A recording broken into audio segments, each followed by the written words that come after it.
శ్రీ రామకృష్ణ ప్రభ ఛానల్ను చూడండి, మాసపత్రికను చదవండి. ఓం స్థాపకాయ చ ధర్మస్య సర్వధర్మస్వరూపిణే అవతార వరిష్ఠాయ రామకృష్ణాయ తే నమః. అందరికీ నమస్కారం. ఈరోజు ఎంతో శుభదినం. ఆంగ్ల క్యాలెండర్ ప్రకారం స్వామి వివేకానంద జయంతి 12 జనవరి national youth day.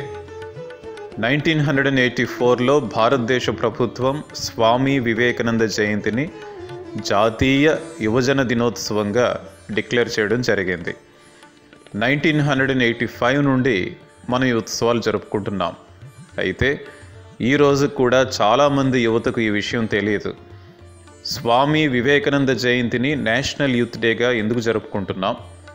Swami Vivekananda ఒక సన్యాసి ఏ విధంగా యువతకు ఆదర్శవంతులు అవుతారు? స్వామి వివేకానంద గొప్ప సన్యాసి మాత్రమే కాకుండా గొప్ప దేశభక్తుడు. ఒకసారి స్వామీజీ కన్యాకుమారి వెళ్ళారు.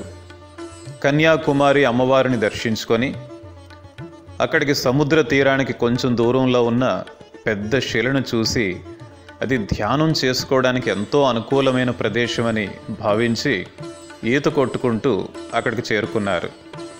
ఆ శిలపై 1 గంట 2 గంటలు కాదు, 3 రోజుల పాటు ధ్యానం చేశారు.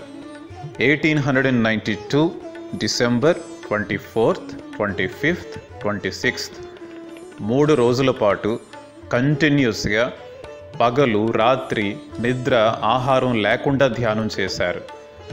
ఒక సన్యాసి ధ్యానం చేస్తే ఎవరి కోసం ధ్యానం చేస్తారు? భగవంతుని కోసం ధ్యానం చేస్తారు. ఇక్కడ స్వామీజీ భారతదేశం కోసం ధ్యానం చేశారు. స్వామి వివేకానంద హృదయంలో ఉన్న ఆరాధ్య దేవత భారత మాత, భారతదేశం యొక్క భవిష్యత్తు తెలుసుకోవడానికి ధ్యానం చేశారు. 3 రోజుల తర్వాత స్వామీజీ ఈ విధంగా చెప్తారు: భవిష్యత్తులో భారతదేశం ప్రపంచంలో ఉన్న అన్ని దేశాల కంటే ప్రథమ స్థానానికి చేరుకుంటుంది. శివుని అంశతో జన్మించిన కలియుగ మహర్షి చెప్పిన ఈ మాటలు సత్యం అయ్యే తీరుతాయి. దీనిలో ఎటువంటి సందేహం లేదు. ఒకసారి పండిట్ దియోస్కర్, ఒక పత్రికా సంపాదకులు, తన 2 మిత్రులతో కలిసి స్వామి వివేకానందను దర్శించుకోవడానికి వెళ్తారు. ఆ రోజుల్లో పంజాబ్ రాష్ట్రంలో విపరీతమైన ఫుడ్ క్రైసిస్, భారతదేశం అంతా కరువు కాటకాలతో ప్రజలంతా ఎంతో ఇబ్బంది పడుతున్నారు. స్వామి వివేకానంద ఆ విషయాలన్నీ అడిగి తెలుసుకుంటారు. చివరికి తిరిగి వెళ్లే ముందు ఆ 2 మిత్రులు స్వామి వివేకానందతో ఇలా అంటారు: స్వామీజీ, మేము ఇక్కడికి ఆధ్యాత్మిక విషయాలు వినడానికి వచ్చామండి. అయితే దురదృష్టం కొద్దీ సంభాషణ అంతా కూడా లౌకిక విషయాల వైపే కొనసాగింది. మా సమయం అంతా వృధా అయింది అనుకొని నిరుత్సాహంతో తిరిగి వెళ్తున్నాం అంటారు. అప్పుడు స్వామీజీ చాలా గంభీరంగా ఈ విధంగా చెప్తారు: నా దేశంలో ఒక కుక్క కూడా ఆకలితో ఉన్నంత వరకు ఆ కుక్కకు ఆహారాన్ని అందించి రక్షించడమే అప్పటికి నా మతం, ఇంకేది నా మతం కాదు. ఇంకా స్వామి వివేకానంద అనేవారు: I am the worshipper of that God whom the ignorant call as human. తర్వాత రోజుల్లో పండిట్ దియోస్కర్ అంటారు: ఆ రోజు స్వామి వివేకానంద మాటలు నాపై ఎంతో ప్రభావాన్ని చూపించాయి, నా జీవితాన్నే మార్చివేశాయి. నిజమైన దేశభక్తికి అర్థం ఏంటో ఆ రోజు మొట్టమొదటిసారిగా నేను తెలుసుకున్నాను. స్వామి వివేకానంద విదేశాలకు వెళ్ళి 4 సంవత్సరాల పాటు వేదాంత ప్రచారం చేసి తిరిగి భారతదేశానికి వస్తున్న సమయంలో ఒక విదేశీ మిత్రుడు ఈ విధంగా అడుగుతారు: స్వామీజీ, మీరు ఇక్కడి సుఖాలు భోగాలు ఇవన్నీ చూశారు కదా, ఇవన్నీ చూసిన తర్వాత ఇప్పుడు భారతదేశంపై మీ అభిప్రాయం ఏమిటి? ఆ రోజుల్లో భారతదేశాన్ని బ్రిటిష్ వాళ్ళు పరిపాలిస్తున్నారు. భారతదేశం ఎంతో పేద దేశం. ప్రపంచమంతా భారతదేశాన్ని బానిస దేశంగా భావించేవారు. అటువంటి సందర్భంలో స్వామి వివేకానంద ఇచ్చిన సమాధానం: నేను ఇక్కడికి వచ్చే ముందు భారతదేశాన్ని ప్రేమించేవాణ్ణి. ఇప్పుడు ఇక్కడి సుఖాలు భోగాలు ఇవన్నీ చూసిన తర్వాత భారతదేశం పైన అభిప్రాయం ఏమిటంటే భారతదేశంలో ఉన్న దుమ్ము ధూళి కూడా నాకెంతో పవిత్రంగా అనిపిస్తుంది. భారతదేశం అంతా ఒక గొప్ప తీర్థస్థలంలాగా అనిపిస్తుంది అంటారు. భారతదేశం బానిసత్వం నుండి ముక్తిని పొంది భారత మాత స్వేచ్ఛా సింహాసనాన్ని అధిష్ఠించాలని స్వామి వివేకానంద కన్నీటితో భగవంతుణ్ణి ప్రార్థించిన రోజులు ఎన్నో ఉన్నాయి. మహాత్మా గాంధీ 1921లో రామకృష్ణ మిషన్ హెడ్ క్వార్టర్స్ అయిన బేలూరు మఠం వెళ్ళారు. ఆ సందర్భంలో అక్కడ ఉన్న విద్యార్థులకు, యువతకు కొన్ని విషయాలు చెప్తారు. నేను స్వామి వివేకానంద సాహిత్యాన్ని చాలా క్షుణ్ణంగా చదివాను. స్వామి వివేకానంద సాహిత్యం చదివిన తర్వాత నాలో ఉన్న దేశభక్తి 1000 రెట్లు పెరిగింది. మీరంతా స్వామి వివేకానంద సాహిత్యాన్ని చదవండి. ఆ రోజుల్లో భారతదేశంలో ఉన్న యువత స్వామి వివేకానంద సాహిత్యాన్ని చదువుతూ ఇన్స్పైర్ అవుతూ భారతదేశ స్వాతంత్ర్యం కోసం కృషి చేశారు. భారతదేశానికి స్వాతంత్ర్యం రావడానికి యువత శక్తి ఎంతో పనిచేసింది. ఈ విషయం చాలామందికి తెలియదు. ఆ రోజుల్లో భారతదేశ యువత వారి సుఖాలని, భోగాలని, బంధువులని అన్నింటినీ త్యాగం చేసి భారత మాత యొక్క సేవ కోసం అంకితమైపోతూ ఉండేవారు. ఒకవైపు బ్రిటిష్ వారి లాఠీ దెబ్బలు తింటూ, మరొక వైపు జైలులో కష్టాల్ని అనుభవిస్తూ, అవసరమైతే ఉరికంబాన్ని ఎక్కడానికి కూడా వెనుకడుగు వేయకుండా గొప్ప త్యాగాలు చేశారు నాటి యువత. వారి త్యాగాల ఫలితంగానే భారతదేశానికి స్వాతంత్ర్యం వచ్చింది. అయితే ఈ రోజుల్లో మన ఆలోచన ధోరణి, మన జీవన శైలి వారి త్యాగాలకు తగ్గట్టుగా ఉందా? బ్రిటిష్ వారి బానిసత్వం నుండి ముక్తిని పొందాం. అయితే సుఖాలకు, భోగాలకు బానిసలం కావడం లేదా? ఇవన్నీ కూడా ప్రశ్నార్థకాలు.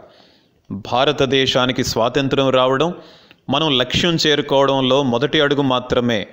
భారతదేశం ప్రపంచంలో ఉన్న అన్ని దేశాల కంటే ప్రథమ స్థానాన్ని చేరుకోవాలి. ఇదే మన లక్ష్యం కావాలి. ప్రథమ స్థానం చేరుకోవడం అంటే ఏంటి? ఆర్థికంగా పురోగతి చెందడం అని చాలామంది అనుకుంటారు. అయితే అది సరైన పురోగతి కానే కాదు. ఆధ్యాత్మికంగా, మానవ విలువల పరంగా, వైజ్ఞానికంగా, సంస్కృతి సంప్రదాయాల పరంగా, ఆర్థికంగా అన్ని రంగాలలో కూడా మనం ప్రథమ స్థానాన్ని చేరుకోవాలి. భారతదేశం అంతా ఆనందమయంగా, శాంతిమయంగా మారాలి. గతంలో విదేశీ యాత్రికులు భారతదేశం అంతా చూసి తిరిగి వెళ్ళిన తరువాత ఈ విధంగా చెప్పుకునేవారు. ప్రపంచంలో మేము ఎన్నో దేశాలు చూసాం. అయితే భారతదేశంలో ఉన్నంత నైతిక శక్తి, ఆధ్యాత్మిక శక్తి ప్రపంచంలో మరే దేశంలో లేదు. మన గతం ఎంతో గొప్పది. అయితే మన భవిష్యత్తు ఇంకా సుసంపన్నం కావాలి. మనం విదేశీయులను అనుకరించడం కాదు, ప్రపంచమంతా భారతదేశాన్ని, భారతీయులను ఆదర్శంగా తీసుకునే సమయం దగ్గరలోనే ఉంది. మన భారతీయ యువత సంకల్పించినట్లయితే త్వరలోనే మనం ఆ లక్ష్యాన్ని చేరుకుంటాం. స్వామి వివేకానంద అంటారు, నా ఆశలన్నీ యువతపైనే. మనమంతా గుర్తించుకోవాలి, భారతదేశం యొక్క భవిష్యత్తు యువతపైనే ఆధారపడి ఉంది. మనం గతంలో ఎన్నో ఘనకార్యాలు సాధించాం. అయితే భవిష్యత్తులో ఇంకా గొప్ప ఘనకార్యాలు మనం సాధించాల్సి ఉంది. ఇటువంటి గొప్ప కార్యాలను సాధించడానికి ముందుగా మనకు కావలసింది ఆత్మవిశ్వాసం.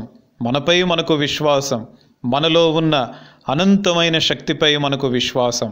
స్వామి వివేకానంద మనందరికీ ఇచ్చిన మహామంత్రం I can, I can, I can. మనం ఏ పనిని ఆరంభించినా నేను చేయగలను, నేను సాధించగలను అన్న దృఢ సంకల్పంతో ముందుకు సాగిపోవాలి.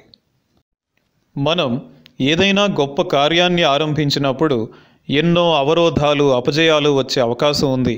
అయితే ఇటువంటి ఇబ్బందులు కలుగుతాయన్న భయంతో కొంతమంది ఏ పనిని ఆరంభించరు. వారే అధములు. మరికొంతమంది పనిని ఆరంభిస్తారు. అయితే కొన్ని ఆటంకాలు కలిగేసరికి మధ్యలోనే ఆగిపోతారు. వారే మధ్యములు. మరికొంతమంది ఎన్ని అవరోధాలు కలిగినా, ఎన్ని అపజయాలు కలిగినా ధైర్యంగా ఎదుర్కొని ముందుకు సాగుతారు. చివరికి విజయాన్ని సాధిస్తారు. వీరే ఉత్తములు. భారతదేశంలోని యువత అంతా ఇటువంటి ఉత్తములుగా ముందుకు సాగిపోవాలి. అందుకే స్వామి వివేకానంద అంటారు, మీరు ఎంచుకున్న మార్గం సత్యమైనట్లయితే దేనికి భయపడవద్దు, ప్రపంచమంతా ఎదిరించినా భయపడవద్దు, మృత్యువు ఎదురొచ్చినా భయపడవద్దు. బలమే జీవనం, బలహీనతయే మరణం. Strength is life, weakness is death. మనమంతా ఇటువంటి గొప్ప శక్తిమంతులం కావాలి. శారీరకంగా, మానసికంగా, ఆధ్యాత్మికంగా మనమంతా శక్తిమంతులం కావాలి. శారీరకంగా బలహీనంగా ఉన్నవారు ఈ జీవితంలో ఏమీ సాధించలేరు. అయితే శారీరకంగా బలవంతులమైన, పరిస్థితులను అర్థం చేసుకునే మనోవికాసం, సమస్యలను ఎదుర్కొనే మానసిక స్థైర్యం లేనప్పుడు ముందుకు వెళ్ళలేం. ఈ రెండూ ఉన్న మన నిజస్వరూపాన్ని మర్చిపోయినప్పుడు, మనలో ఉన్న అద్భుతమైన ఆత్మశక్తిని మర్చిపోయినప్పుడు ఒక నీటి ప్రవాహం మధ్యలో ఆగిపోయినట్లే మన పురోగతి మధ్యలోనే ఆగిపోతుంది. మనం దివ్య శక్తిని మర్చిపోయినప్పుడు మనలో ఉన్న ఇన్ఫినిట్ పాసిబిలిటీస్ని బయటికి తీయలేం. మనలో ప్రతి ఒక్కరిలో కూడా ఇన్ఫినిట్ పాసిబిలిటీస్ ఉన్నాయన్న విషయం మనం గుర్తుంచుకోవాలి. ఆంజనేయ స్వామి జీవితంలో కూడా ఇటువంటి సంఘటనే జరిగింది. ఒక సందర్భంలో జాంబవంతుడు శ్రీరామచంద్రుని కార్యాన్ని సాధించడానికి ఆంజనేయ స్వామిని లంకకు వెళ్లాల్సిందిగా చెప్తారు. అయితే ఆంజనేయుడు సందేహిస్తారు, నాలో నిజంగా అటువంటి శక్తి ఉందా, నేను లంకకు చేరుకోగలనా? అప్పుడు జాంబవంతుడు ఆంజనేయుడు తన చిన్నతనంలో సూర్యుడిని చూసి తినే పండు అనుకొని ఏ విధంగా ఎగిరి సూర్య భగవానుడి దగ్గరికి చేరుకున్నారో గుర్తుకు తెస్తారు. ఆ సంఘటన గుర్తుకు తెచ్చిన వెంటనే ఆంజనేయుడు తనలో ఉన్న శక్తిని గుర్తుకు తెచ్చుకొని ఒక్కసారిగా లంకకు ఎగిరి రామచంద్రుని కార్యాన్ని సాధిస్తారు. ఈ విధంగా మనలో ఉన్న శక్తిని గుర్తు చేయడానికే స్వామి వివేకానంద ఈ పుణ్యభూమిలో జన్మించారు. మనందరినీ ప్రతి నిత్యం, ప్రతి క్షణం ఇన్స్పైర్ చేస్తూ సరైన మార్గంలో నడిపించే మన నిజమైన మిత్రుడు స్వామి వివేకానంద. అమ్మ ఒడిలో ఉన్నప్పుడు చిన్నపిల్లలు ఎప్పుడైనా భయపడతారా? స్వామి వివేకానంద స్వయంగా మనకు అండగా ఉన్నప్పుడు మనం ఎవరికి భయపడాలి? ఎందుకు భయపడాలి? స్వామి వివేకానందలో ఎటువంటి ఆత్మవిశ్వాసం! భారతదేశం బానిస దేశం అని ప్రపంచమంతా అనుకునే రోజుల్లో అమెరికా దేశంలోని షికాగో నగరంలో నిలబడి sisters and brothers of America అనే 5 మాటలతో ప్రపంచమంతా ఉలిక్కిపడేటట్లు చేశారు. సర్వమత మహాసభల్లో 10 నిమిషాల ఆహ్వాన ప్రసంగ సింహ గర్జనతో ప్రపంచమంతా మేల్కొని భారతదేశం వైపు పూజ్య భావంతో చూసేటట్లు చేశారు. 1893 సెప్టెంబర్ 11వ తేదీన స్వామి వివేకానంద ఇచ్చిన ఈ ప్రసంగానికి 125 సంవత్సరాలు పూర్తయిన సందర్భంగా ప్రపంచమంతా వేడుకలు జరుపుకున్నాయంటే ఎటువంటి అద్భుతమైన ప్రసంగం అది! ఒక మనిషికి, రాష్ట్రానికి, దేశానికి జన్మదిన వేడుకలు జరుపుకోవడం మనకు తెలుసు. అయితే ఒక ప్రసంగానికి 125 సంవత్సరాల తరువాత కూడా వేడుకలు జరుపుకోవడం ప్రపంచ చరిత్రలోనే ఇది మొదటిసారి. భారతదేశానికి, భారతీయులకు వెన్నెముక ఆధ్యాత్మికతని గుర్తించి భారతదేశానికి మాత్రమే కాకుండా ప్రపంచానికి అంతటికీ మార్గాన్ని చూపించే రామకృష్ణ మిషన్, రామకృష్ణ మఠం అనే గొప్ప సంస్థలను స్థాపించిన నిజమైన నాయకుడు స్వామి వివేకానంద. ఈ ప్రపంచానికి 1500 సంవత్సరాలకు సరిపడే ఆధ్యాత్మికతను అందించాను. ఈ వివేకానందను అర్థం చేసుకోవాలంటే మరొక వివేకానంద జన్మించాలి అని ప్రకటించిన యతి వరేణ్యులు స్వామి వివేకానంద. వివేకానందను గుర్తుకు తెచ్చుకుంటేనే మనలో ఉత్సాహం వస్తుంది. వివేకానంద సాహిత్యాన్ని చదువుతుంటేనే మనలో ఆత్మవిశ్వాసం పెరుగుతుంది. అటువంటిది స్వామి వివేకానంద భావాలను మన జీవితంలో ఆచరిస్తే మనం ఎన్ని ఘనకార్యాలను సాధించగలం. అందుకే స్వామి వివేకానంద అంటారు, నేను సాధించింది చాలా తక్కువ, భవిష్యత్తులో రాబోయే యువత నాకంటే గొప్ప ఘనకార్యాలను సాధించబోతున్నారు. మనమంతా ఘనకార్యాలను సాధించడానికే జన్మించాం. మనకు సుఖాలు, భోగాలు, ఆస్తులు, అంతస్తులు, పేరు ప్రఖ్యాతలు, పదవులు, అధికారాలు ఏమీ అవసరం లేదు. ఇవన్నీ అశాశ్వతం. వీటన్నిటికంటే విలువైన సంపద, నిజమైన సంపద, శాశ్వతమైన సంపద మనలోనే ఉంది. ఈ శాశ్వతమైన సంపదను తెలుసుకోవడమే మన జీవిత లక్ష్యం. అమృతాన్ని చేతిలో పెట్టుకొని దాహం దాహం అంటూ కాలువల చుట్టూ పరిగెత్తడం ఎంత తెలివి తక్కువ పని. ఈ శాశ్వతమైన సంపదను ఎలా తెలుసుకోగలం? ధ్యానం ద్వారా సాధ్యమవుతుందా? ఒకసారి ఒక యువకుడు స్వామి వివేకానంద దగ్గరకు వచ్చి, నేను ధ్యానం చేయడానికి ఎంతో కాలం నుండి ఎన్నో విధాలుగా ప్రయత్నిస్తున్నానండి. గదిలో కూర్చొని కిటికీలు, తలుపులు అన్నీ వేసుకొని కళ్ళు మూసుకొని ధ్యానం చేయడానికి ఎంత ప్రయత్నించినా మనసు ఏకాగ్రం కావడం లేదు. దీనికి ఉపాయం ఏమిటి అని అడుగుతారు. అప్పుడు స్వామి వివేకానంద ఇచ్చిన సమాధానం, నువ్వు ఏంటైతే చేస్తున్నావో వాటికి పూర్తిగా వ్యతిరేకంగా చేయాలి. తలుపులు, కిటికీలు తెరవాలి, కళ్ళు తెరవాలి. బయట ఎంతమంది ఆకలితో బాధపడుతున్నారో, విద్య, వైద్య సేవలు అందక బాధపడుతున్నారో వారందరికీ ముందు సేవ చేయాలి. ఆ విధంగా సేవ చేసినట్లయితే నీ యొక్క మనస్సు పవిత్రమవుతుంది. అప్పుడు మాత్రమే ధ్యానం చేయగలవు. కాబట్టి మనమంతా గుర్తించుకోవాలి, మన జీవితాలను ముందుగా సేవ చేయడానికే అంకితం చేయాలి. అందుకే స్వామి వివేకానంద అంటారు, ఎవరి శరీరాలైతే సేవ చేస్తూ చేస్తూ శిథిలమైపోతాయో వారి జీవితాలు ధన్యమైనట్లు. శివజ్ఞానే జీవసేవ, సర్వ్ గాడ్ ఇన్ హ్యూమన్. ఈ లోకంలో నిజమైన దేవాలయం, నిజమైన ప్రార్థనా మందిరం, పవిత్రమైన మానవ శరీరం. మనిషిలో ఉన్న భగవంతునికి సేవ చేయడమే నిజమైన పూజ, ఉన్నతమైన పూజ. ఇటువంటి ఉన్నతమైన పూజ కోసం అంకితమైన రామకృష్ణ మఠం, రామకృష్ణ మిషన్ సంస్థలు గత 1 సంవత్సరంలోనే విద్యారంగం, వైద్య రంగం, ఇతర సంక్షేమ రంగాల సేవా కార్యక్రమాల కోసం 666 కోట్ల రూపాయలు ఖర్చు చేయడం జరిగింది. ఈ సంస్థలు హార్మోనీ ఆఫ్ రిలిజియన్స్ కోసం చేస్తున్న కృషిని గుర్తిస్తూ రామకృష్ణ మఠం, రామకృష్ణ మిషన్ సంస్థల పేర్లను లండన్ వరల్డ్ బుక్ ఆఫ్ రికార్డ్స్లో నమోదు చేయడం జరిగింది. మన జ్ఞాన సంపద, ఆర్థిక సంపద, అన్ని రకాల అమూల్యమైన సంపదలు ఇతరులతో పంచుకుందాం. మన శరీరాన్ని, మనస్సును, బుద్ధిని దేశ సేవ కోసం అంకితం చేద్దాం. మన జీవితంలో నిజమైన ఆనందం, శాంతి ఇతరులకు ఇవ్వడంలోనే ఉంది, స్వీకరించడంలో కాదు. ఒకసారి భారతదేశంలో ఒక గొప్ప లాయర్ జపాన్ దేశం వెళ్ళారు. అక్కడ మినిస్టర్ గారిని కలవడం జరిగింది. అక్కడ జపాన్ మినిస్టర్ గారిని ఒక ప్రశ్న అడుగుతారు. మా భారతదేశంలో అన్ని రిసోర్సెస్ కూడా ఎక్కువగానే ఉన్నాయండి, అయినప్పటికీ కూడా జపాన్ దేశంలాగా భారతదేశం ఎందుకు అభివృద్ధి చెందలేకపోతుంది? అప్పుడు ఆ మినిస్టర్ గారు చెప్పిన సమాధానం మనమంతా కూడా ఆలోచించాల్సిన విషయం.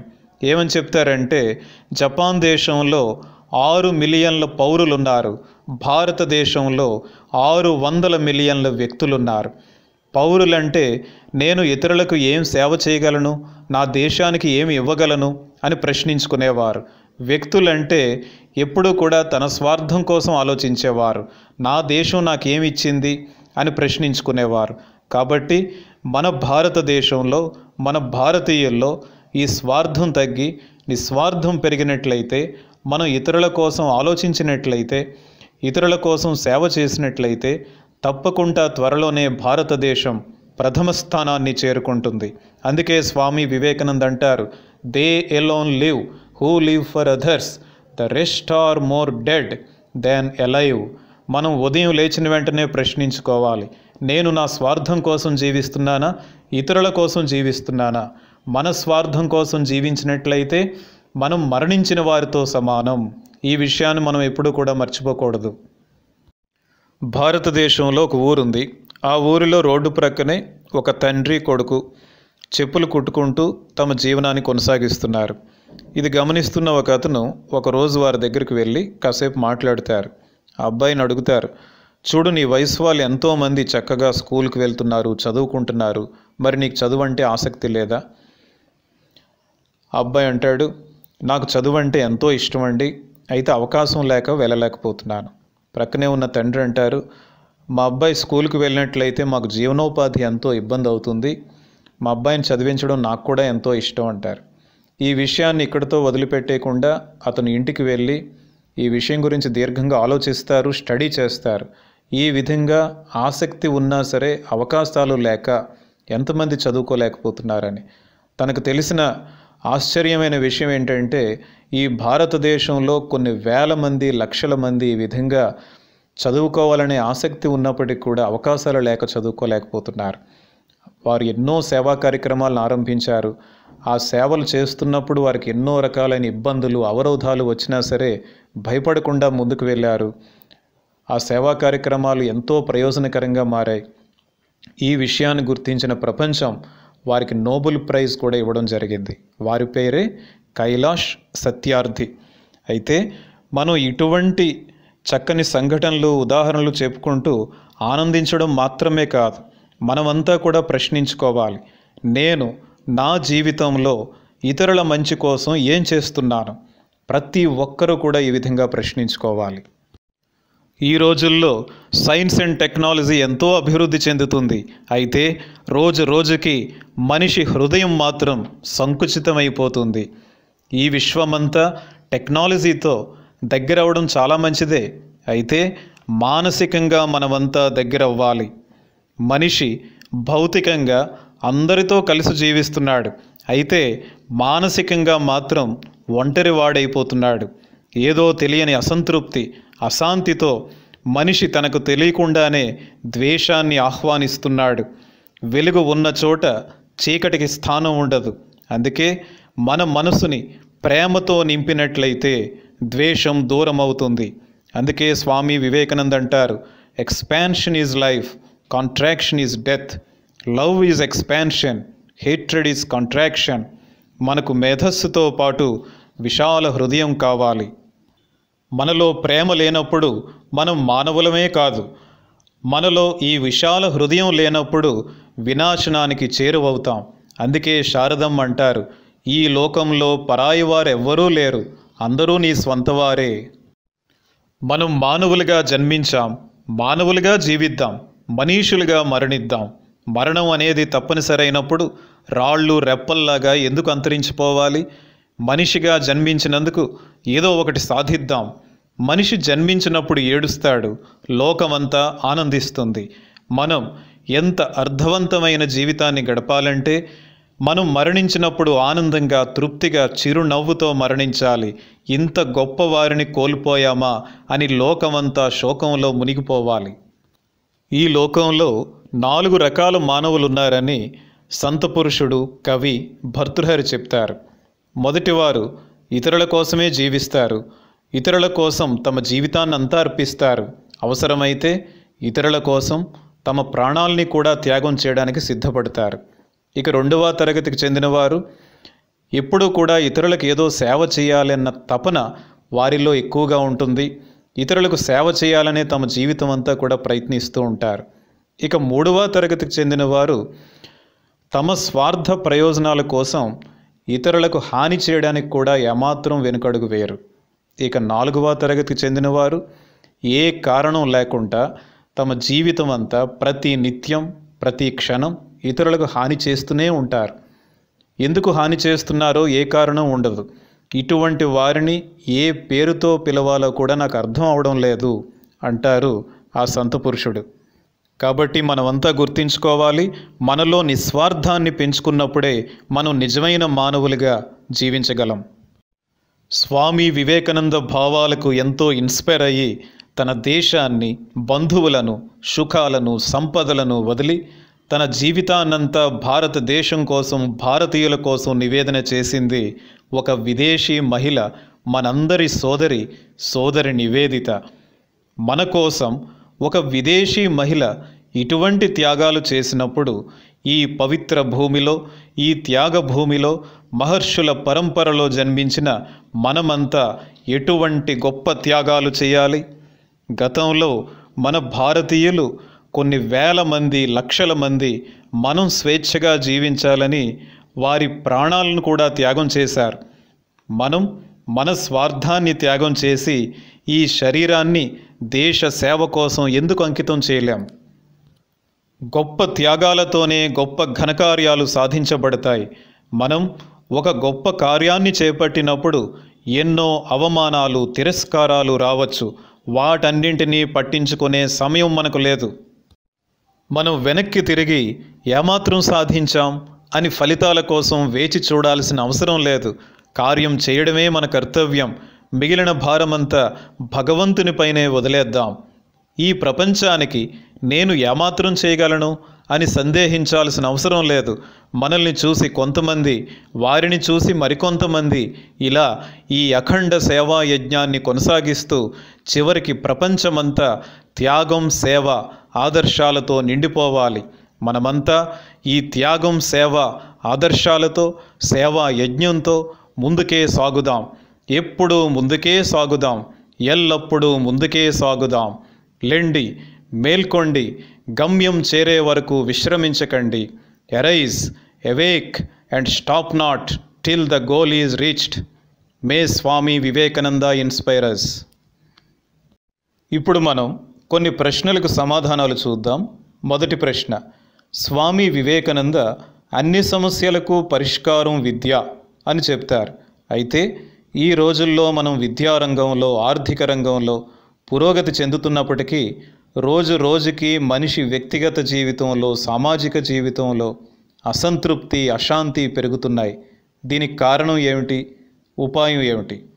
దీనికి సమాధానం ఏమంటే, స్వామి వివేకానంద అన్ని సమస్యలకు పరిష్కారం విద్య అని చెప్పారే కానీ విద్యార్హతలు అని చెప్పలేదు కదా. నిజమైన విద్య అంటే ఏంటి? స్వామి వివేకానంద విద్య గురించి ఏమని చెప్తారు? We want that education by which character is formed, strength of mind is increased, the intellect is expanded, and by which one can stand on one's own feet. మనం ఇటువంటి విద్యను విద్యార్థులకు అందించగలిగితే తప్పకుండా ఒక మంచి సమాజాన్ని నిర్మించగలం. మనం విద్యార్థులకు అందించే విద్యలో మానవ విలువలతో పాటు మేధస్సుకు ప్రాధాన్యం ఇస్తే అది సమాజానికి గొప్ప వరంలాగా మారుతుంది. డాక్టర్ ఏపీజే అబ్దుల్ కలాం వంటి మహాపురుషులను మనం చూసే అవకాశం ఉంటుంది.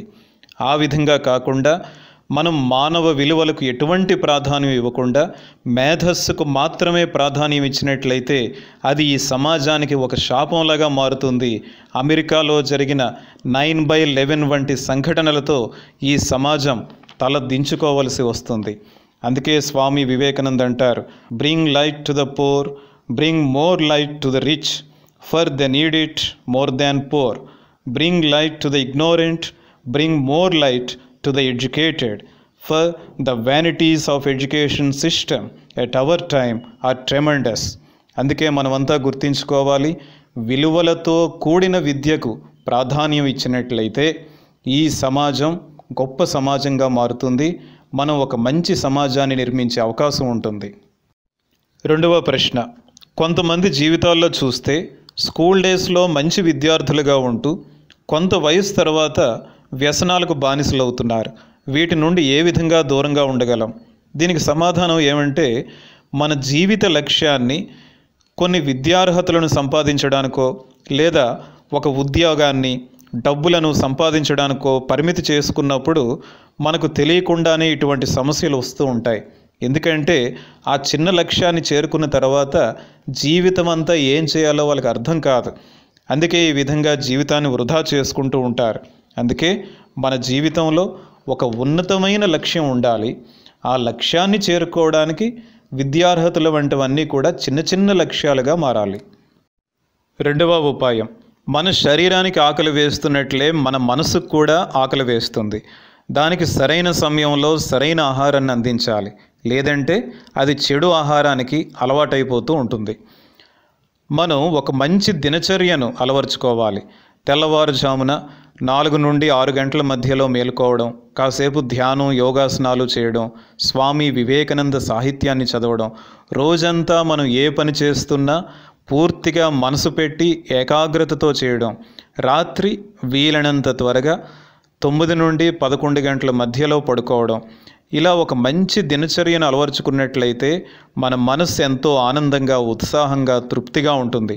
ఈ విధంగా చేయనప్పుడు మనసు సాటిస్ఫై అవ్వదు, దాని ఆకలి తీరదు. ఎప్పుడైతే మనసు తృప్తి చెందదో ఇంకా ఏదో కావాలి కావాలి అనుకుంటుంది. ఆ మనస్సును ఏదో విధంగా సాటిస్ఫై చేయాలని తమకు తెలియకుండానే చాలామంది ఈ సోషల్ మీడియాకు, డ్రగ్స్కు, ఇంకా ఎన్నో వ్యసనాలకు బానిసలవుతూ ఉంటారు. అందుకే మనం ఒక మంచి దినచర్యను అలవర్చుకోవాలి, ఆచరించాలి. ఇది కూడా ఒక మంచి ఉపాయం. మూడవ ఉపాయం, రామకృష్ణ పరమహంస వారు, స్వామి వివేకానంద జీవితాల్లో మనం చూసినట్లయితే వారు వేదాంతంలో ఉన్న గొప్ప గొప్ప విషయాలను, గొప్ప గొప్ప సందేశాలను కథల రూపంలో చెప్తూ ఉండేవారు. కాబట్టి మనం ఈ కథలకు ఎక్కువగా ప్రాధాన్యం ఇస్తూ ఉండాలి. మన భారతదేశంలో చాలా రిచ్ లిటరేచర్ ఉంది, చాలా రకాలైన కథలు ఉన్నాయి, నైతిక విలువలతో కూడిన కథలు ఉన్నాయి, మనకి ధర్మాన్ని బోధించే చక్కని కథలు ఉన్నాయి. కాబట్టి చిన్నపిల్లల నుండి పెద్దవాళ్ళ వరకు అందరూ కూడా ఈ కథలను వినడం, కథలను చదవడం, కథలను చెప్పే విధానాన్ని నేర్చుకోవడం, ఈ విధంగా ఈ టాలెంట్ కానీ మనం ఇంప్రూవ్ చేసుకున్నట్లయితే ఇటువంటి వ్యసనాల నుండి దూరమయ్యి మన జీవితానికి ఉపయోగపడే ఒక మంచి అలవాటును నేర్చుకునే అవకాశం ఉంటుంది. కాబట్టి ఈ విధంగా ఈ 3 ఉపాయాలు మన జీవితంలో ఒక మంచి లక్ష్యాన్ని, ఉన్నతమైన లక్ష్యాన్ని ఏర్పరచుకోవడం, ఒక మంచి దినచర్యను ఏర్పరచుకోవడం, అదేవిధంగా కథలు నేర్చుకోవడం, ఇవన్నీ కూడా మంచి ఉపాయాలు. వీటి ద్వారా తప్పకుండా మనం వ్యసనాల నుండి దూరంగా ఉండొచ్చు, ఒక మంచి జీవితాన్ని ఏర్పరచుకునే అవకాశం ఉంటుంది. తరువాత ప్రశ్న, మన జీవితంలో ఎన్నో సమస్యలు, కష్టాలు, అవమానాలు వస్తూ ఉంటాయి. వీటిని ఏ విధంగా ఎదుర్కోవాలి? స్వామి వివేకానంద జీవితంలో మనం చూసినట్లయితే వారు కళాశాల విద్యార్థిగా ఉన్నప్పుడు, నరేంద్రనాథ్గా ఉన్నప్పుడు హఠాత్తుగా వారి తండ్రి మరణించారు. కుటుంబ భారం అంతా నరేంద్రనాథ్ స్వీకరించాల్సి వచ్చింది. నరేంద్రనాథ్ భవిష్యత్తులో స్వామి వివేకానంద ఆ రోజుల్లో ఉద్యోగం కోసం ఎన్నో రోజుల పాటు తిరగాల్సి వచ్చేది. కడుపు నిండా తిండి లేకుండా ఎన్నో రోజులు గడపాల్సి వచ్చింది. మరొక వైపు బంధువులు దూరం అయ్యారు, బంధువులు ఎవరూ కూడా దగ్గరకు వచ్చేవారు కాదు. మరొక వైపు కొంతమంది మిత్రులు నరేంద్రనాథ్పై దుష్ప్రచారం చేయడం జరిగింది. చాలామంది మిత్రులు కూడా దూరం అయ్యారు. ఇటువంటి పరిస్థితుల్లో కూడా ఎన్ని కష్టాలు వచ్చినా, ఎన్ని అవమానాలు వచ్చినా అవన్నీ తట్టుకొని ముందుకే వెళ్ళారు కానీ, ముందడుగే వేశారు కానీ ఎప్పుడూ కూడా నిరుత్సాహపడలేదు, భయపడలేదు. రామకృష్ణుల వారు నరేంద్రనాథ్ని ఎంతో ప్రేమించేవారు. దక్షిణేశ్వరంలో వారి గదిలో ఎంతమంది భక్తులున్నా నరేంద్రనాథ్ వచ్చినట్లయితే నరేంద్రనాథ్తోనే మాట్లాడేవారు, నరేంద్రనాథ్తోనే సమయం గడిపేవారు. కొద్ది రోజులు నరేంద్రనాథ్ని చూడలేకపోతే ప్రాణం విలవిల్లాడిపోయేది అని చెప్తూ ఉండేవారు. స్వయంగా రామకృష్ణుల వారే చెప్పేవారు. అయితే ఒక సందర్భంలో ఏమైందంటే నరేంద్రనాథ్ వెళ్ళారు, రామకృష్ణుల వారిని దర్శించుకున్నారు, ప్రణామం చేసుకున్నారు. అయితే రామకృష్ణుల వారు మాత్రం ఏమీ పట్టించుకోలేదు, ఏమాత్రం కూడా మాట్లాడలేదు. నరేంద్రనాథ్ కాసేపు అక్కడ కూర్చున్నారు, కొంత సమయం అక్కడ గడిపారు, తర్వాత వెళ్ళిపోయారు. ఇలా 1 రోజు 2 రోజులు కాదు, కొన్ని వారాల పాటు ఇదే విధంగా జరిగింది. రామకృష్ణుల వారు ముభావంగా ఉండేవారు, చూసి చూడనట్టు ఉండేవారు, ఏమీ మాట్లాడేవారు కాదు. నరేంద్రనాథ్ని ఏమాత్రం కూడా పట్టించుకునేవారు కాదు. కొన్ని వారాలు అయిపోయినా సరే నరేంద్రనాథ్ అదే విధంగా వెళ్తున్నారు, రామకృష్ణుల వారిని దర్శించుకుంటున్నారు. చివరికి రామకృష్ణుల వారు ఒకరోజు నరేంద్రనాథ్ని దగ్గరికి పిలిచి అడుగుతారు, కొద్ది రోజుల నుండి నీతో నేనేం మాట్లాడడం లేదు, నిన్ను ఏమాత్రం కూడా పట్టించుకోవట్లేదు, అయినా సరే నువ్వు ఎందుకు వస్తున్నావు? అప్పుడు నరేంద్రనాథ్ అంటారు, మీరంటే నాకు ఎంతో ఇష్టం అండి, మీరు మాట్లాడినా మాట్లాడకపోయినా నేను మాత్రం వస్తూనే ఉంటాను అంటారు. ఈ మాటలు విని రామకృష్ణుల వారు అంటారు, నిన్ను పరీక్షించడానికి ఈ విధంగా చేశాను, నీ స్థానంలో మరొకరు ఉన్నట్లయితే వారు కొద్ది రోజుల తర్వాత ఇక్కడికి రావడం మానేసేవారు. ఎందుకంటే నిన్ను ఎంతో ప్రేమించేవాడిని, ఈ విధంగా ముభావంగా ఉన్నట్లయితే వారు తట్టుకోలేరు, సాధారణమైన మానవులైతే తట్టుకోలేరు. నిన్ను పరీక్షించడానికే, నీలో ఎంత శక్తి ఉందో పరీక్షించడానికే ఈ విధంగా చేశాను అంటారన్నమాట. స్వామి వివేకానంద షికాగో నగరంలో ఉపన్యాసం ఇచ్చిన తర్వాత వారికి ఎంత గొప్ప సన్మానం జరిగింది అంటే స్వామి వివేకానందే భవిష్యత్తులో అంటారు, ఇంత గొప్ప సన్మానం ఒక సాధారణమైన మానవునికి జరిగినట్లయితే అతను పిచ్చివాడైపోతాడు అంటారు. ఎందుకంటే మనిషి గొప్ప సన్మానాన్ని తట్టుకోవడం కూడా ఎంతో కష్టం. ఏ దినపత్రికలు చూసినా ఫ్రంట్ పేజ్లో స్వామి వివేకానంద గురించే ఎప్రిషియేట్ చేస్తూ రాస్తూ ఉండేవారు. అటువంటి సన్మానం అమెరికా అంతా కూడా స్వామి వివేకానంద గురించే చెప్పుకునేవారు. అయితే ఆ సన్మానాన్ని ఒకవైపు తట్టుకున్నారు. మరొక వైపు కొద్ది రోజుల తర్వాత కొంతమంది కావాలనే స్వామి వివేకానందపై దుష్ప్రచారం చేయడం ఆరంభించారు. ఏ పత్రికలైతే స్వామి వివేకానందను పొగుడుతూ రాసేవో అవే పత్రికలు స్వామి వివేకానందను నిందిస్తూ కూడా రాస్తూ ఉండేవి. అయినప్పటికీ కూడా స్వామి వివేకానంద ఏమాత్రం పట్టించుకోలేదు. అటువైపు సన్మానం, ఇటువైపు అవమానం దేన్ని పట్టించుకోలేదు. భగవద్గీతలో చెప్పిన స్థితప్రజ్ఞ మనం ఇక్కడ అర్థం చేసుకోవచ్చు మాట. ఒకవైపు అంత గొప్ప సన్మానాన్ని తట్టుకున్నారు, మరొక వైపు అవమానాన్ని కూడా తట్టుకున్నారు.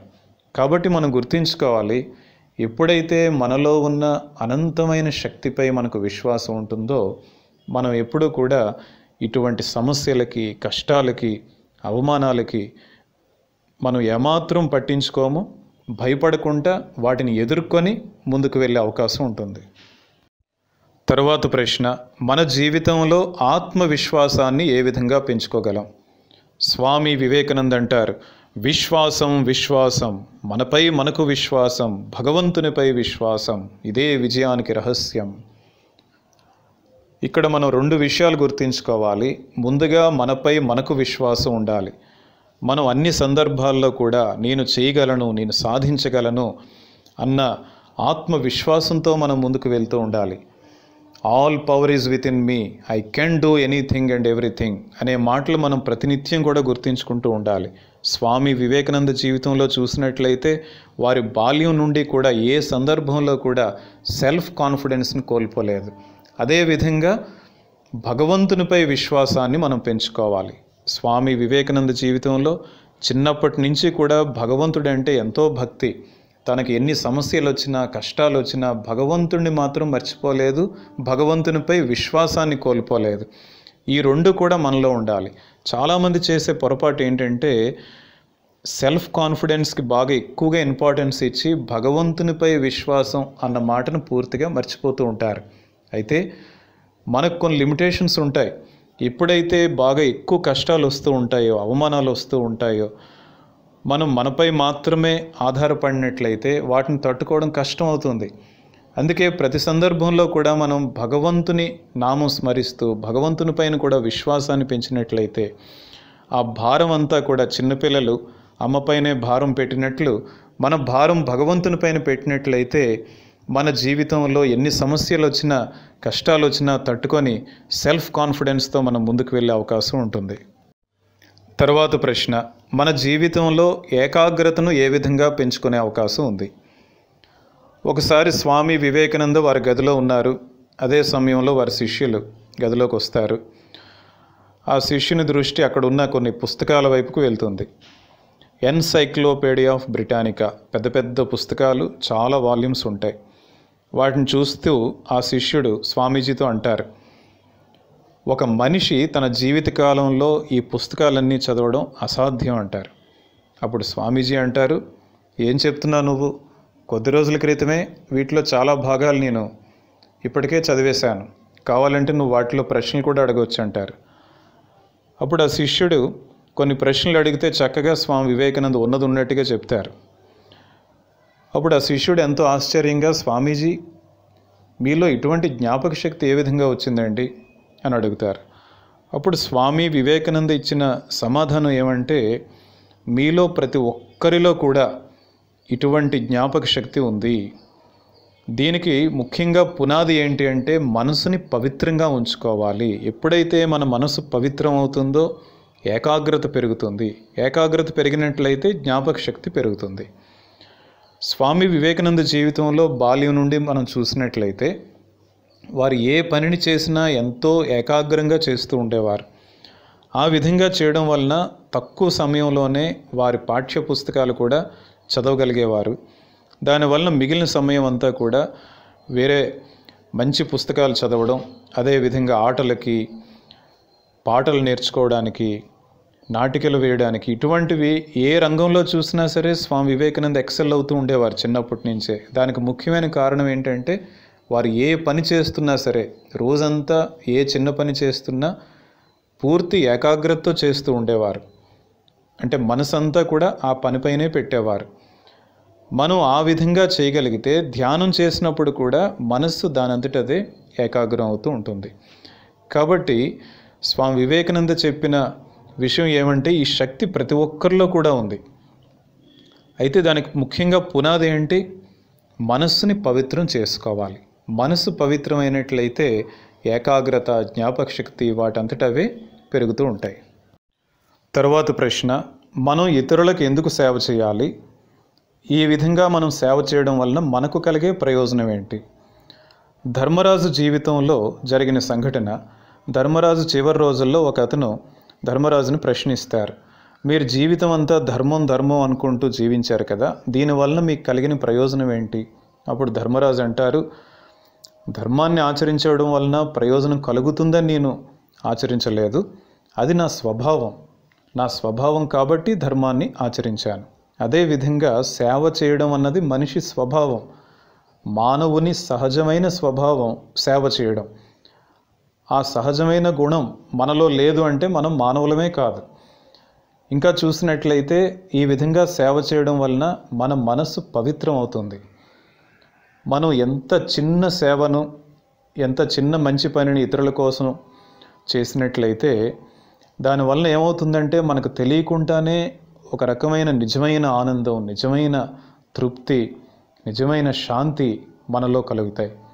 ఇంకా ప్రతి జీవిలో కూడా, ప్రతి మనిషిలో కూడా భగవంతుడే ఉన్నాడు అన్న విషయాన్ని మనం తెలుసుకొని సేవ చేసినట్లయితే అది ఒక గొప్ప సాధనగా మారిపోతుంది. ఆ సేవ గొప్ప సాధన అయిపోతుంది, గొప్ప ఆధ్యాత్మిక సాధనగా మారిపోతుంది. మనం జీవితంలో ఉన్నతమైన లక్ష్యాన్ని చేరుకునే అవకాశం ఉంటుంది. అందరికీ నమస్కారం. ఓం శాంతి శాంతి శాంతి. హరి ఓం తత్సత్. శ్రీరామకృష్ణార్పణమస్తు.